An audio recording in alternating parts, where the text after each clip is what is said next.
আসসালামু আলাইকুম। কেমন আছেন গাইস? আশা করি সবাই অনেক ভালো আছেন। আলহামদুলিল্লাহ আমিও খুব ভালো আছি। তো এখন কিন্তু একটা আচার বানাবো, সেটা কিন্তু আপনাদের সাথে শেয়ার করব। এই যে আমি জলপাইগুলো কিন্তু এই সাইজ করে কেটে নিচ্ছি, দেখেন এই সাইজ করে কিন্তু জলপাইগুলো দিয়ে সবগুলো যেভাবে কেটে নিচ্ছি। আর এখানে হইতেছে আপনার মশলা, আদা বাটা, তারপর হচ্ছে গিয়ে রসুন বাটা, তারপরে শুকনা মরিচ, আর হচ্ছে সাদা সরিষা, আর হচ্ছে আপনার শুকনা মরিচ, আদা বাটা, রসুন, মানে সবগুলোই শুকনা, মানে কোনো কিছু ভিজানো যাবে না। তো আমি একটা ভুল করে ফেলেছি, আপনার সরিষা ধুয়ে নিছি আর শুকনা মরিচগুলো ধুয়ে নিছি। এগুলো কিন্তু কোনো কিছু পানিতে ভিজানো যাবে না, মানে শুকনো শুকনোই বাটতে হবে বেটে। তারপরে এখানে প্রথমেই যে তেল নিয়ে, সরিষার তেল দিয়ে আর এক এক করে যে উপকরণগুলো আপনি বেটেছেন সবগুলো দিয়ে আমি এখন এই যে বানিয়ে নিবেন। আর আমি কিন্তু এখন সবগুলো নিয়ে নিছি, এখানে কিন্তু তেলও দিয়ে দিছি। আর এখানে এই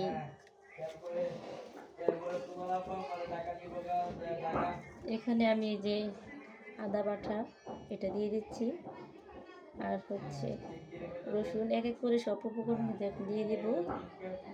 আর এখানে সরিষা বেটে রেখেছিলাম সেটাও কিন্তু দিয়ে দিচ্ছি।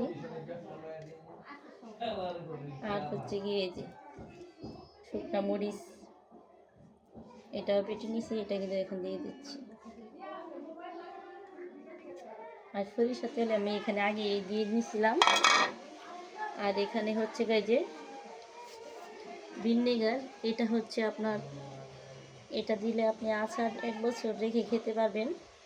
এই আচারটা আপনার সব উপকরণ দিয়ে মাখিয়ে তারপরে আপনার যদি আপনার বয়মে রাখেন তো বয়মে রাখবেন, আর যদি প্লাস্টিকের যে আরএফএলের বাটিগুলো সেটা হলে সবচেয়ে বেশি ভালো হয়। তা এখন আমাদের তো বাটি নাই ওই সাইজের, তো আমি কিন্তু যে এইটাতে রাখবো, এই বয়মে রাখবো। হাতটা ধুয়ে নিই। আর এই যে আমি কিন্তু এই যে এটা দিয়ে ভিনেগার 3 মুখা দিয়ে দিব।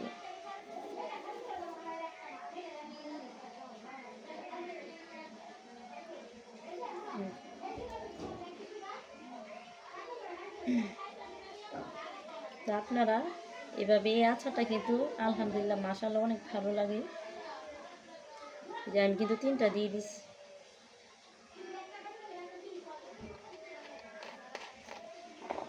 এটা হচ্ছে ভিনেগার যে দেখাই আপনাদেরকে। আচ্ছা, এটা দিলে আপনি আচারটা 1 বছর রেখে খেতে পারবেন, আচার কিছু নষ্ট হবে না। তো আমি সব উপকরণ এখানে দিয়ে দিচ্ছি। আর হচ্ছে এখন স্বাদ মতো লবণ দিয়ে দিব, আর চিনিও দিতে হবে। চিনিটা এখন দিয়ে দিব।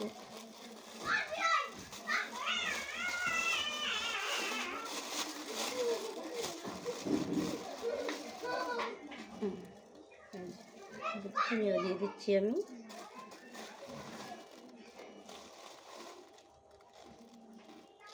চিনিটা কম দিব।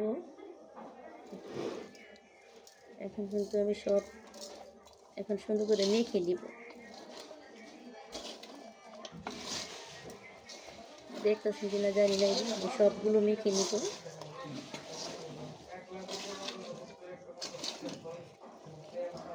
এই আচারটা আপনার প্রতিদিন রোদ দিতে হবে, মানে যতদিন আপনার এই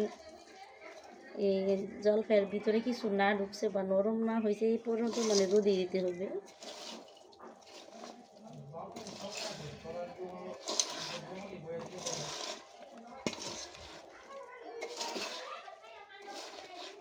জালটা আপনারা যে যেরকম খান সেই পরিমাণ মতোই দিবেন।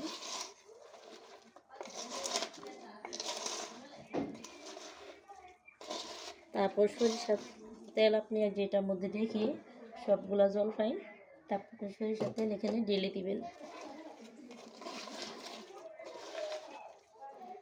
দেখাচ্ছি।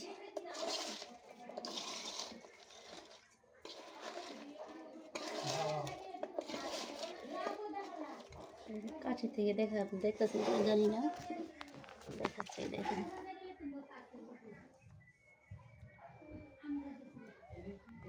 ফাইনালি এটা যখন আপনি রোদে দেওয়ার পরে সেটা খেতে কিন্তু মাশাআল্লাহ আলহামদুলিল্লাহ অনেক ভালো লাগে। এটাই হয়তো এটা আপনার কাঁচা জলপাই আমি যে দেখাইছি তো দেখি সাইজ করে কেটে নিছি, বিচিগুলো কিন্তু ফেলে দিছি।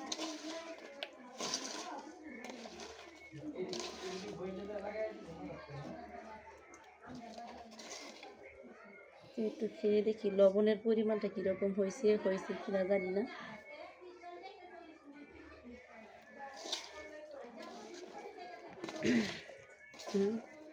আর একটু লবণ লাগবে।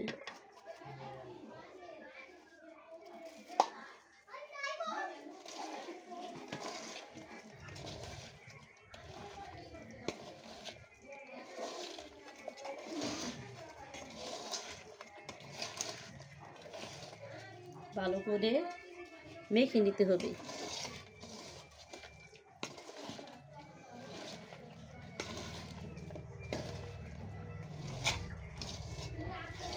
আপনারা যারা যারা এরকম আচার মানে এই আচার বানিয়ে খান নাই তারা অবশ্যই বাসায় ট্রাই করে দেখবেন। মানে কাঁচা জলপাই এভাবে কেটে তারপরে যে আমি যে উপকরণগুলো দিচ্ছি এগুলো দিয়ে আপনারা বানিয়ে খেয়ে দেখবেন। একবার খেলে কিন্তু আবার খেতে ইচ্ছা করবে এই আচারটা। আলহামদুলিল্লাহ আশা করি, কারণ আচারটা আলহামদুলিল্লাহ এই কাঁচা জলপাইয়ের আচারটা মাশাআল্লাহ আলহামদুলিল্লাহ অনেক ভালো লাগে।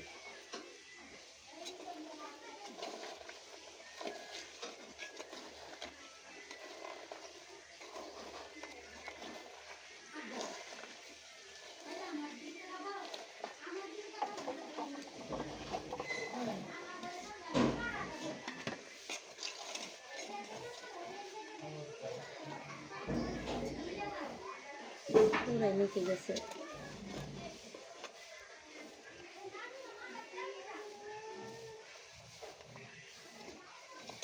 আজকে হাতের 12টা বাজবে, কারণ কাঁচা শুকনা মরিচ এগুলো বাড়ছি আর হাত এখনই সমানে জ্বলতেছে। আর কখনো তো মানে এত কিছু বাটা হয় না, এখন হাতে ঠুসাও পড়ে গেছে, এই সাইডে এখানেও ঠুসা পড়ে গেছে।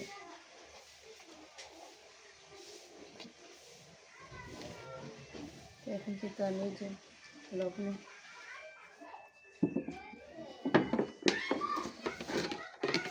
মশলা অনেক ভালো লাগতেছে। এটা দুধ দেওয়ার পরে খেতে আরও বেশি মজা হবে। কারণ কিন্তু সবগুলো এখানে দিয়ে এটাতে নিয়ে নিব, এটাতে নিয়ে নিব। পরে এখানে সরিষার তেল ঢেলে দিব, ঢেলে তারপরে কিন্তু রোদে শুকানো হবে।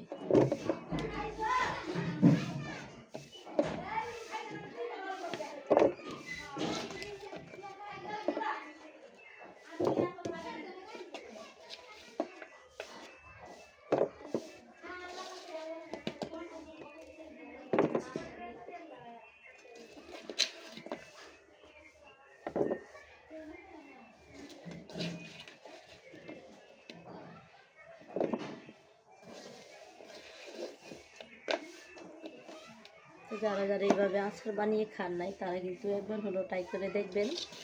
আশা করি আপনাদের কাছে ভালো লাগবে।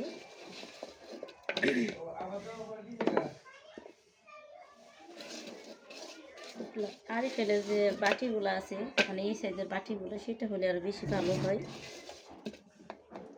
আর আমার কাছে যেহেতু ওই সাইজের বাটিগুলো নেই তাই আমি কি এই বয়মে দিতেছি। আপনার সাদা সরিষা ব্যবহার করবেন, এটাতে লাল সরিষা না, মানে সাদাটা দিবেন।